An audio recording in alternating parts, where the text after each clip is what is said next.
오늘도 주님의 은혜가 말씀 중에 여러분과 함께 하기를 예수님의 이름으로 간절히 축복합니다. 아멘.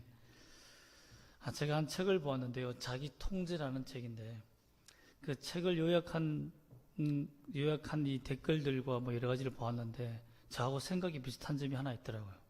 그 책에서 얘기하는 자기 통제에서 인생에서 최고가 되거나 성공한 사람들의 공통점이라는 부분이 있는데요. 그 부분을 발췌해보면 이렇습니다. 자기 확신이 강하다. 인생에서 최고로 성공한 사람들의 공통된 특징이 첫 번째로 자기 확신이 강하다. 즉 자존감이 강해서 쉽게 절망감에 빠지지 않는다는 겁니다. 두 번째 특징은 뭐냐면 천부적 재능이 있다는 거예요. 이 천부적인 재능은 참 하늘이 주는 것 아닙니까? 참 그런 재능이 필요하다는 겁니다. 그 재능이 없으면 어떻게 하면 되느냐? 강력한 후원자가 있어야 된다. 돈을 뒤에서 대어주거나 아니면 그 재능을 기부해 주거나 여러 가지 도와주는 사람이 있어야 된다는 거죠.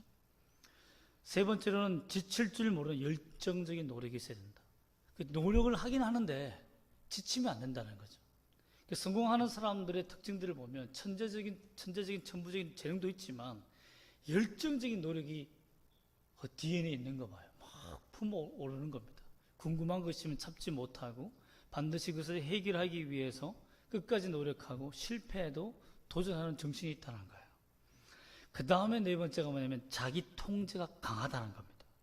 하지 말아야 할 것에 대해서는 분명히 절제하는 능력이 있다는 거예요. 이 네 가지가 실패하면 이 세상에서 최고의 삶을 살기가 어렵다는 겁니다. 참 맞는 말 같아요. 성경에서는 그러면 어떻게 가르칠까요? 이 세상에서 그렇게 살고 집중하여 살면 다 잘 사는 걸까요?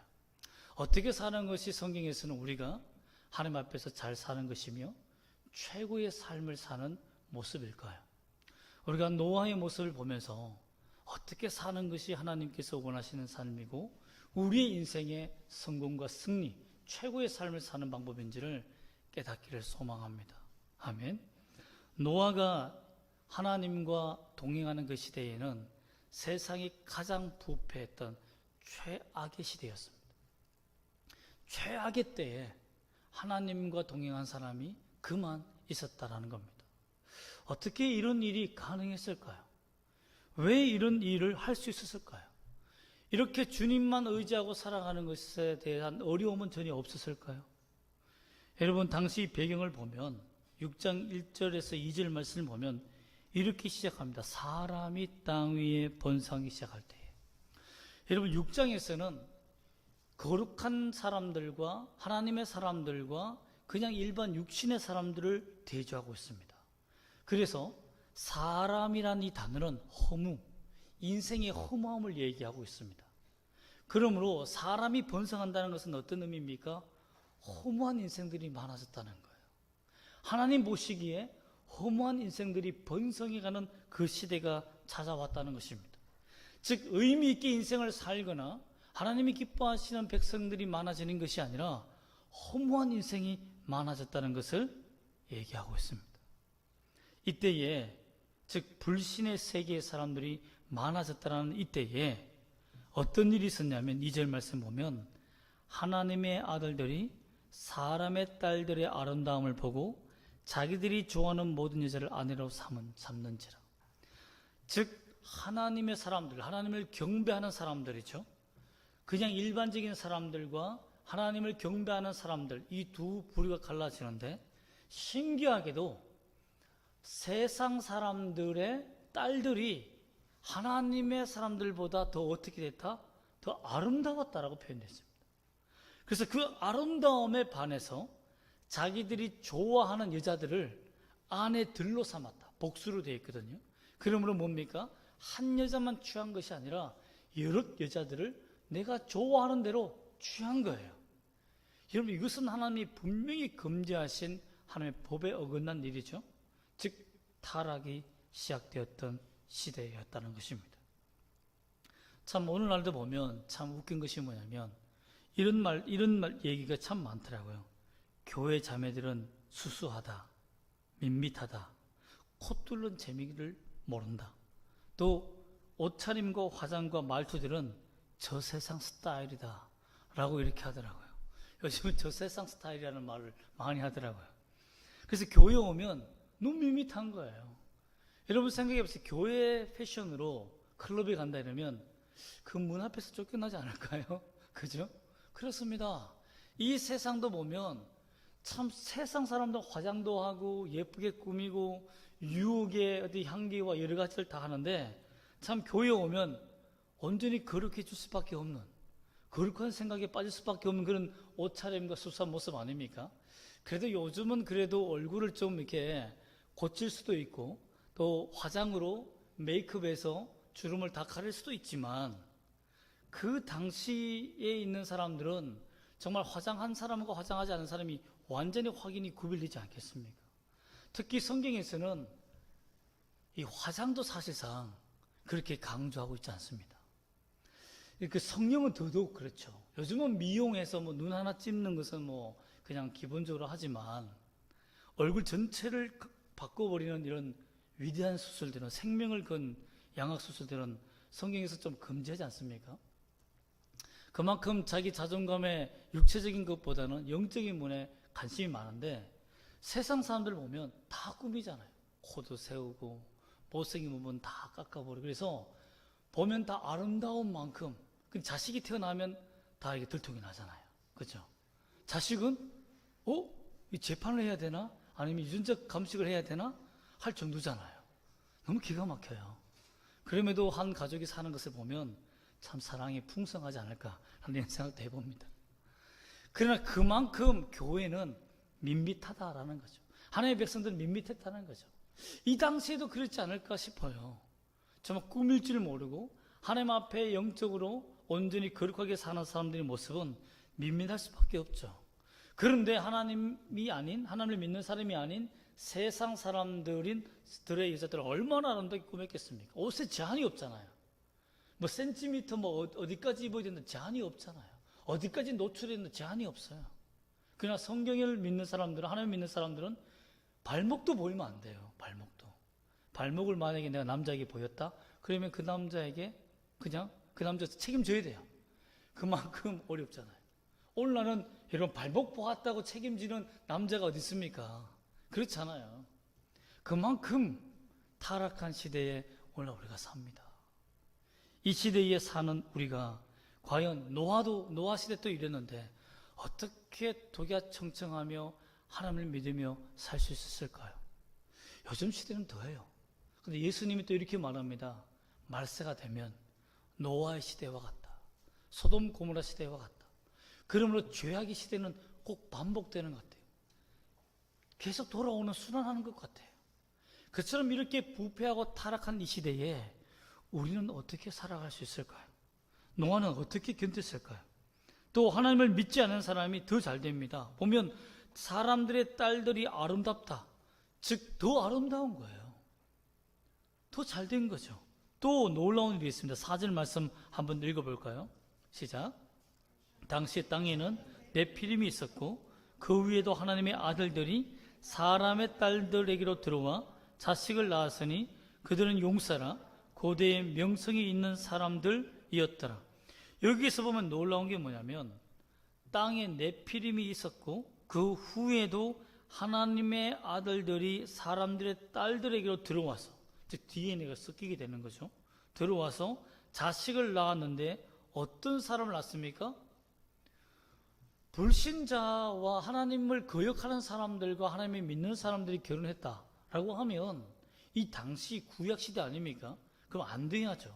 뭐 귀영아가 나오든지 정말 키가 작은 사람이 나오든지 정말 이러한 어떤 저주를 받았다라는 확실한 명분이 있어야 되잖아요. 근데 신기한 건 뭡니까? 용사들이 나왔다. 고대에 명성이 있는 사람들이 나왔다는 거예요. 위대한 인물들이 탄생했다는 거예요. 여러분 이해가 되지 않지 않습니까? 어떻게 보면 이 말은 이런 의미인 것 같습니다. 하나님께서 주신 복의 근원이 이동했다. 이사를 한 거예요. 하나님께 축복받은 그 사람들의 축복이 믿지 않은 사람들에게로 전가돼 버리고 이사가 버리는 이런 정말 말도 안 되는 일이 일어났다는 것을 의미합니다. 하나님을 사람을 통해서 세상이 변화되는 것이 아니라 하나님의 사람들을 통해서 세상이 오히려 복을 받고 그들이 믿지 않아도 하나님을 경배하지 않아도 잘 되는 일이 일어났다라고 꼬집어서 얘기하는 것 같습니다. 이런 모습을 노아가 보았다. 내가 하나님 믿어도, 내가 하나님 열심히 믿어도 세상은 복을 받는구나. 참 세상은 왜 이렇게 잘 나갈까? 망하지 않고 영원할 것 같고 끝이 없이 달려갈 것처럼 정말 계속해서 발전돼 가며 나만 도태되는 듯한 그런 아픔과 고통 속에 사는 것처럼 느껴질 때가 있지 않습니까? 노아도 그랬을 것 같아요. 제가 만약에 그 당시 노아였다면 하나님, 저는 하나님을 열심히 믿는데 최선을 다해서 기도하고 복음을 전파하며 제자를 양육하고 키우는데 왜 하나님을 믿는 사람들은 이렇게 안 되고 이렇게 넘어지고 오히려 세상에 살아온 사람들은 이렇게 잘 될 수가 있습니까? 라고 한탄했을 것 같습니다. 또한 세속적 사람들의 타락의 시작은 하와의 시작과 동일한 죄악의 시작을 합니다. 그 죄악의 극악함은 이루 말할 수가 없습니다. 사람들이 보고 자기들이 좋아하는 모든 여자를 아내로 삼았다고 됐으니까 눈의 타락이 시작된 거죠. 이 시작으로 말미암아 얼마나 심각했냐면 5절 말씀 한번 볼까요? 5절 말씀 시작. 여호와께서 사람의 죄악이 세상에 가득함과 그의 마음으로 생각하는 모든 계획이 항상 악할 뿐임을 보시고, 또한 13절 말씀 우리 중반절까지 한번 읽어볼까요? 시작. 하나님이 노아에게 이르시되 모든 혈육 있는 자의 포악함이 땅에 가득함. 이런 폭력과 포악함과 죄악이 이 땅에 가득한 세대였다는 거예요. 노아가 아무리 하나님 앞에 의롭게 살고 하나님 앞에 신실하게 살아도 세상이 바뀌었습니까? 안 바뀌었습니까? 안 바뀌었다는 거예요. 거기에서 오는 좌절감이 있습니다. 내가 아무리 제자 훈련시키고 하나님의 말씀을 가르치고 설교를 하고 기도하며 금식하며 이 세상을 붙들며 기도해도 세상이 바뀌지 않고 점점 타락하는 그 모습을 볼 때 얼마나 지치겠습니까? 저도 우리나라를 위해서 계속해서 정말 전도사 시대 때부터 기도해온 이 결과 지금도 이 나라는 바뀌지 않습니다. 정말 얼마나 여러분 고통스럽겠습니까? 오히려 하나님을 믿는 백성이 더 타락하고 부패하는 이 시대에 그들이 오히려 세상에 넘어가는 시대에 얼마나 고통스럽겠습니까? 여러분, 우리는 어떻게 살아가야 될까요? 노아는 이런 세상에서 어떻게 좌절하지 않고 세상에 오염되지 않고 믿음으로 살 수 있는 길을 찾게 되었을까요? 그것은 첫 번째로 하나님이 그에게 은혜를 주시며 만남을 주셨기 때문입니다. 첫 번째 만남이 뭡니까? 믿음의 부모를 잘 만났다는 거예요.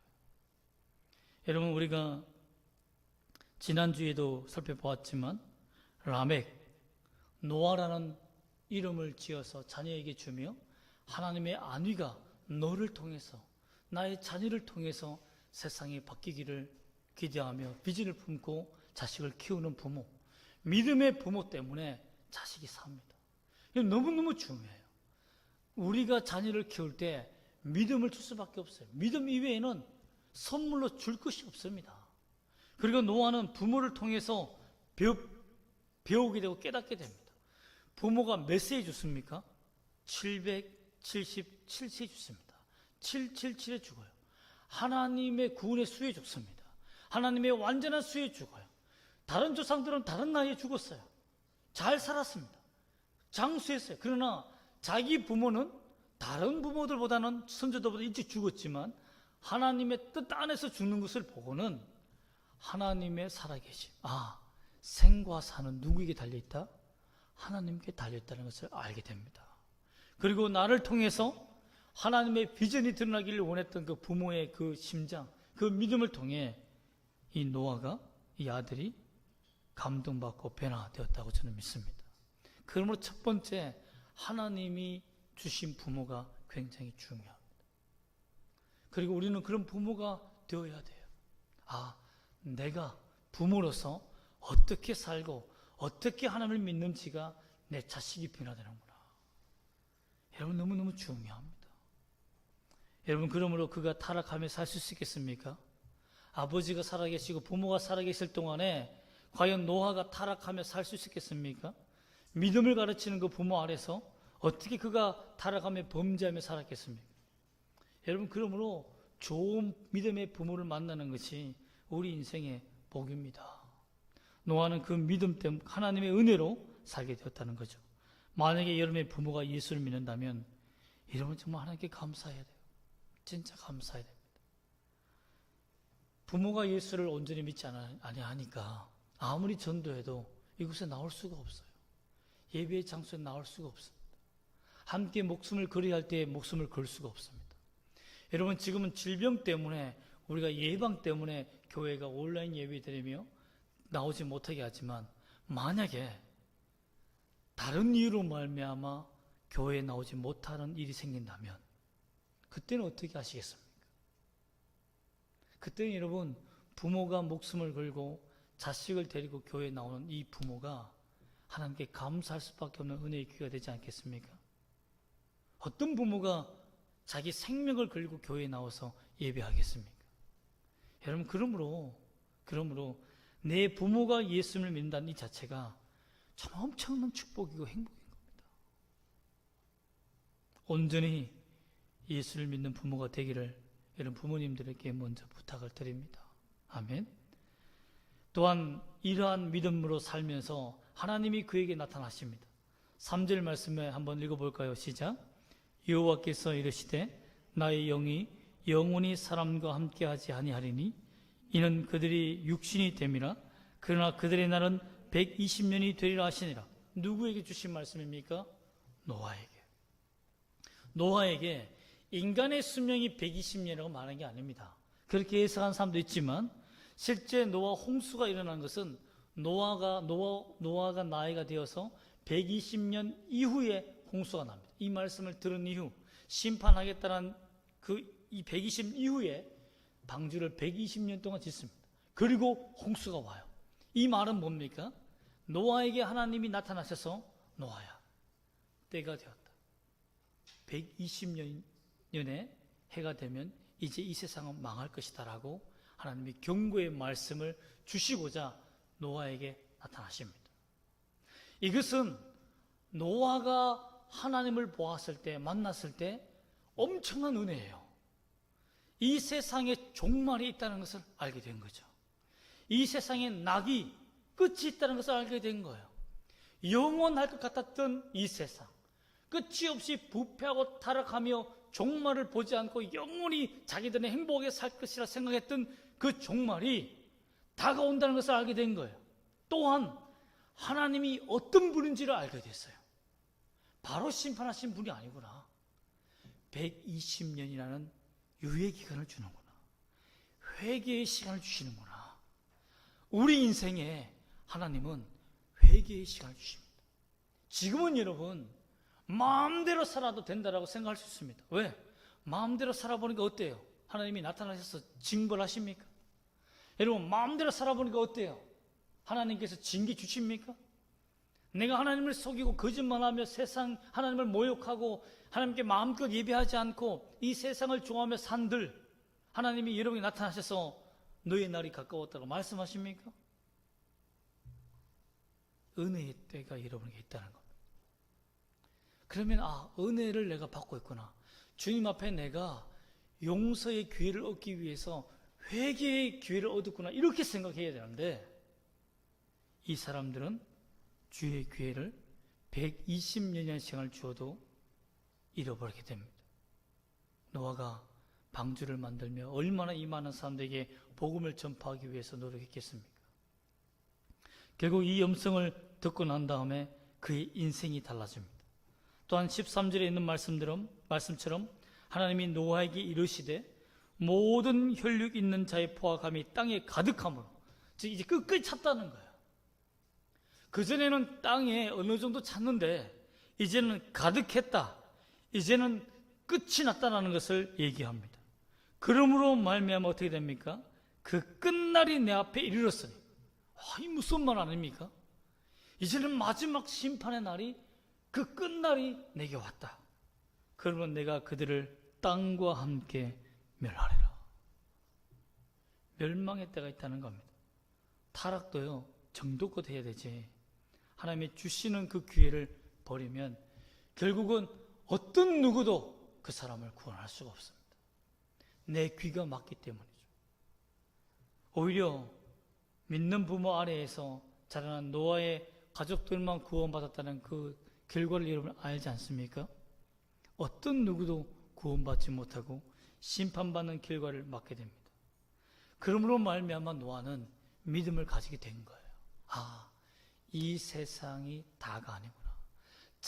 잠깐 사는 이 세상이 다가 아니구나. 그래서 9절 말씀 한번 읽어볼까요? 시작. 이것이 노아의 족보니라. 노아는 의인이요 당대의 완전한 자라. 그는 하나님과 동행하였으며 라고 되어 있습니다. 노아의 평생의 삶이 의를 추구했다. 그리고 당대에 하나님의 자기가 살아있는 동안에 하나님의 율법을 지키며 하나님의 말씀을 지키며 사는 완전한 자가 되었다. 그리고 하나님과 동행하는 삶을 살았다. 동행이 뭡니까? 하나님의 뜻에 맞는 삶을 살았다는 거예요. 그리고는 8절 말씀이 이렇게 요약합니다. 그러나 노아는 여호와께 은혜를 입었더라. 여러분, 이 말씀을 직역하면 이렇습니다. 노아가 찾았습니다. 노아가 발견했습니다. 여기서 히브리어에서 찾다는 말은 영어에서도 마찬가지로 find, found로 과거로 되어 있지만 노력해서 자기가 의지를 가지고 추구하고 노력하고 하나님의 그것을 찾기 위해서 노력했는데 드디어 마침내 발견했다 이 말입니다. 그리고 무엇을 찾았냐면 우리는 은혜를 입었다라고 되어 있잖아요. 그런데 히브리어에서는 뭐냐면 원어에서는 은혜를 찾았다라고 되어 있어요. 은혜를. 하나님의 은혜를 발견했다는 거예요. 하나님의 호의, 하나님의 긍휼, 하나님의 인애를 발견했다는 거예요. 찾고 찾았는데. 근데 그것을 어디에서 찾았냐면 하나님의 눈 속에서 찾았다. 하나님의 눈 앞에서 찾았다. 영어는 이렇게 구별되어 있지만 전사인으로 구별되어 있지만 히브리어는 안이나 앞이나 옆이나 다 똑같은 단어를 씁니다. 그러면 해석이 세 가지로 다 해석할 수 있어요. 이것을 다시 정확하게 풀자면 이렇습니다. 그의 삶을 통해서 해석해 보자면 하나님의 시선이 향하는 곳, 하나님의 눈앞에서 그가 하나님이 눈앞에서 살며 하나님의 시선이 향하는 곳이 어느 곳인지를 깨닫고자 했는데 이제 알게 됐다는 거예요. 하나님이 어디를 바라보시는지, 하나님이 누구를 바라보시는지, 하나님이 어떤 세상을 바라보고 계시는지를 알게 됐다는 겁니다. 다시 말하면 하나님이 좋아하는 삶, 하나님이 원하시는 삶이 무엇인지를 이제야 깨달았다는 겁니다. 은혜가 뭡니까? 하나님이 좋아하는 것을 알게 되는 거예요. 아, 내 하나님은 내가 이렇게 살기를 좋아하시는구나. 그것이 발견했다는 겁니다. 은혜를 입었다는 말입니다. 여러분, 예배에 우리가 참 은혜를 많이 받았습니다 라고 할 때, 하나님의 말씀을 통해 은혜를 많이 받았습니다 라고 할 때는 그것은 목사가 설교를 통해서 은혜를 주었다 이 말이 아닙니다. 예배를 드릴 때 그 은혜를 받기 위해서 찾아오면 그건 잘못된 거예요. 내가 하나님 앞에 드려지기 위해서, 내가 발견한 세상의 은혜, 내가 세상 속에서 살면서 하나님의 은혜를 발견한 것을 주께 드리기 위해서 오는 거예요. 주님, 내가 주님을 만났습니다. 이 마음으로 나오는 것이 예배하는 마음인 겁니다. 여러분, 세상에 대한, 그러나 반대로 세상은 하나님이 어떤 마음을 가지고 계십니까? 6절 말씀 한번 읽어볼까요? 6절 말씀 시작. 땅 위에 사람 지었음을 한탄하사 마음에 근심하시오. 여기서 후회했다는 말이죠. 후회했다. 내가 사람을 보니 너무 허무하다. 내가 괜히 이 사람들을 낳았다. 괜히 창조했다라는 이런 마음이 들었다는 거예요. 그러나 노아를 보면 하나님이 어떤 마음이었습니까? 당대의 완전한 자다. 기쁨의 환호가 나오는 거죠. 여러분, 하나님이 나의 모습을 보실 때, 내 신앙의 모습을 보실 때, 나의 예배하는 자세와 예배하는 모습을 보았을 때, 어휴, 저거 어떡하나? 이런 모습입니까? 아니면 정말 저 사람의 예배하는 모습과 저 사람이 살아가는 모습은 정말 내 마음에 기쁩니다. 그래, 당대에 예배하는 저런 모습이 필요하다. 저런 사람이 내 자녀지. 이런 부모도 마찬가지입니다. 내 자녀가 정말 올바르게 살고 하나님을 똑바르게 붙들고 살고 정말 주님 앞에서 살아갈 때요, 그 기쁨이 얼마나 큰지 모릅니다. 자식이 아무것도 모를 때요, 현민이가 지금은 많이 타락했습니다. 그러나 그전에는 참 탁자에 앉아 있으면요, 막 찬송가, 가사를 모르잖아요. 글자도 모르는 어릴 때 찬송가를 부르면 막 제가 찬송을 인도한 대로 막 이렇게 탁장을 치면서 이렇게 부르는 거예요. 그 모습을 봤을 때, 아니 제가 믿음이 좋아서 저렇다라고 생각하겠습니까? 아니에요. 그렇지 않아도, 믿음이 좋다라고 생각 안 해도 그 모습이 너무 기특한 거예요. 알지 못하는 하나님을 찬송하고 경배하는 그 모습이 너무 기쁜 거죠. 부모도 그렇습니다. 하물며 분명히 하나님을 믿고 있고 의지하고 정말 하나님을 아는 우리 자녀라면 얼마나 기쁘겠습니까? 하나님을 알므로, 은혜를 알므로, 발견함으로 주님 앞에 경배하고 찬양하며 눈물로 기도하는 자녀의 모습을 보는 부모의 가슴은 얼마나 뜨거울까요? 마찬가지입니다. 여러분, 하나님이 여러분을 자녀로 보고 계셔. 저 보좌에 앉아 계시면서 여러분이 살아가는 삶의 모습, 예배하는 모습을 보며 내 자녀가 나를 이렇게 경배하는구나. 여러분, 당대에 의인처럼 살 수는 없어도 정말 그 못 미치는, 노아에게는 미치지 못하는 믿음이라 할지라도 그렇게 살고자 몸부림치는 여러분 되시기를 소망합니다. 아멘. 여러분, 세상은 즐거움이 하나님이 싫어하는 것을 함으로 얻는 것이었습니다. 그러나 노아는 세상이 싫어하는 것을 하고 구별됨으로 말미암아 하나님이 기뻐하시는 것으로 말미암아 기뻐했습니다. 자신도 기뻐했어요. 즉 자기 통제가 철저했던 사람입니다. 하나님께 집중할 줄 알았고 자기 절제가 확실한 사람이었고 하나님의 말씀, 하나님을 은혜를 구하는 일에는 열정을 가지고 최선을 다한 사람이에요. 하나님의 열정, 하나님의 은혜를 내가 찾지 못하면 그 날을 넘어가지 못하는 사람이었다는 거예요. 여러분, 오늘 주님의 은혜를 갈급하기 위해서 열정을 갖기를 원합니다. 올 한 해가 여러분에게 마지막 지구의 삶이라면 여러분은 지금 무엇을 하시겠습니까? 올 한 해가 2021년이 당신에게는 마지막 삶을 사는 해다라고 하나님이 여러분에게 나타나서 말씀하신다면 당신은 지금 무엇을 하시겠습니까? 영원히 살 수 있을 것 같습니까? 여러분, 참 트럼프 대통령이 코로나 걸린 거 보니까 이야, 참 사람이 죽음이라는 것, 죽음의 공포라는 것 누구에게나 찾아올 수 있겠구나. 의술이 발달해서 살 수 있죠. 만약에 그렇지 않았다면, 초기에 만약에 걸렸다면 그냥 가는 것 아닙니까? 여러분은 무엇을 하시겠습니까?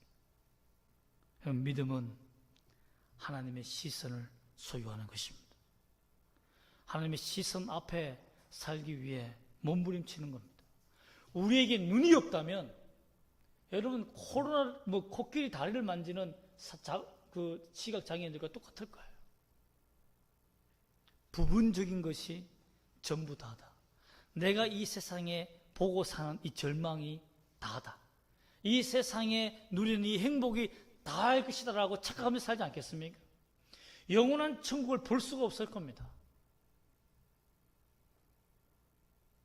우리에게 영의 눈이 있기 때문에, 육신의 눈이 있는 것처럼 영의 눈이 있기 때문에 저 하늘에 있는 것을 볼 수 있는 것이죠. 그런 믿음이란 하나님의 눈을 가지는 거예요. 하나님이 보시는 방향을 보는 겁니다. 하나님이 보실 수 있는 그 장소에 내가 있는 거예요. 여러분, 그것이 믿음 아니겠습니까? 그러려면 이런 시선과 눈을 가지려면 어떻게 됩니까? 하나님의 말씀을 들어야 되지 않겠습니까? 하나님의 마음을 알아야 되지 않겠습니까? 그 성경을 배우는 수밖에 없어요. 주의 말씀을 듣는 수밖에 없습니다. 신비적으로 주의 말씀이 들리는 사람은 천만다행입니다. 그건 몇 퍼센트겠습니까? 그런 기적 같은 음성을 듣고 사는 사람이 몇 퍼센트겠어요? 노아도 평생을 들은 거 아닙니다. 여러분, 하나님께서 여러분에게 하시는 말씀 기록되어 있지 않습니까? 이렇게 상세히 말씀을 통해서 나아간다면, 성경을 통해서 나아간다면 주님의 눈을 가진 여러분이 될 줄 믿습니다. 그러면 성경을 고귀하게 여기십시오. 주의 말씀을 귀하게 여기세요. 주의 말씀을 소중히 여기세요. 내 인생에 주의 말씀을 떠나 사는 일이 없도록 하세요. 너무너무 중요합니다.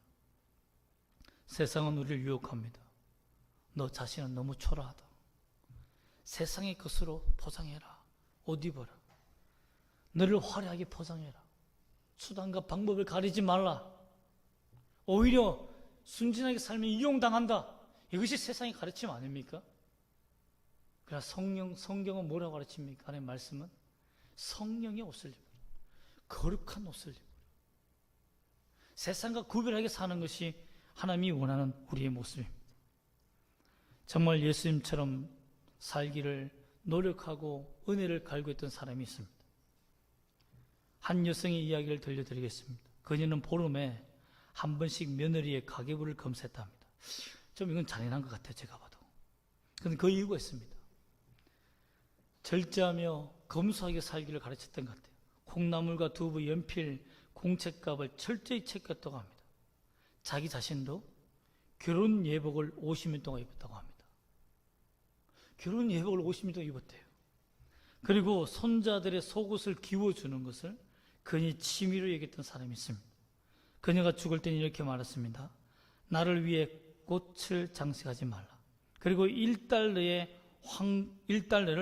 황금처럼 아껴라. 그래서 그녀의 삶은 세수한 물로 머리 감고요. 머리 감은 물로 세탁하고요. 세탁한 물로 걸레 빨고요. 걸레 빤 물로 화단에 뿌렸다고 합니다. 이렇게 산 사람의 이름은 프란체스카인데요. 한국의 초대 대통령인 이승만의 영부인입니다. 어렸을 때 힘들게 살았던 삶을 대통령이 영부인이 되면 다 바꿉니다. 다 대통령이 되고 영부인이 되면요, 먼저 가는 곳이 어딘지 아십니까? 피부과입니다. 피부과. 피부를 싹 바꿔요. 그리고 옷도 싹 바꿉니다. 그런데 영부인은 하나님의 말씀대로 살기 위해서 그동안 그 전에 얼마나 우리 백성들이 가난했습니까? 그러니 내가 잘 되고 잘 먹는 것이 오히려 세상 사람들에게는 하나님의 영광을 가리는 일이니까 자기가 절제하며 산 거예요. 그것이 하나님의 영광을 드러내는 일이니까. 하나님의 시선이 이 대한민국에 어디에 있는가? 국민에게 있다. 가난한 국민에게 있다는 것을 아는 거죠. 여러분, 이 정신을 잃어버리면 끝이 나는 겁니다. 여러분, 우리가 꼭 이렇게 살 수는 없습니다. 오늘날 이렇게 살아내려면 너무 더럽습니다 라고 말할 거예요. 그러면 이렇게 살 수는 없을지라도 세속적인 그리스도인이 되어서는 안 되지 않겠습니까? 세상과 타협하는 사람을 세속적인 그리스도인이라고 말하지 않습니까? 진짜 그리스도인이 되기를 소망합니다. 하나님의 은혜를 발견하기 위해서 노력하고 예수님을 위해서 내가 세상에서 무엇을 참아야 되며 무엇을 절제해야 되며 무엇을 추구하며 살아야 될지를 발견하신 여러분이 되시기를 주 예수 이름으로 축복합니다. 아멘. 기도하겠습니다.